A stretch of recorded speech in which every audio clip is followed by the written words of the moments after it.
Ito, real talk mga boss. Sa totoo lang, hindi naman talaga mahirap tumari, magkasa or magkabit ng tari.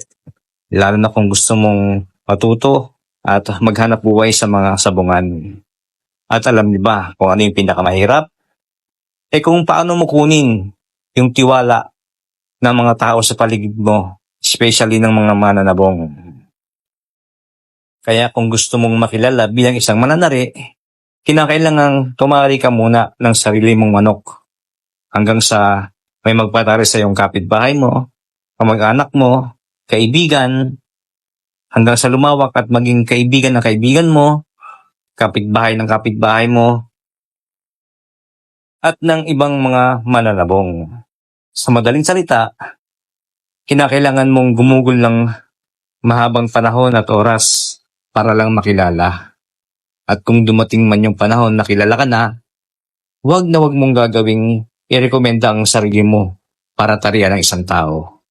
Antayin mong sila mismo ang lumapit sa'yo at hingin ang serbisyo mo. Higit sa lahat, huwag na huwag kang manira ng kapwa mo mananarit para lang makilala.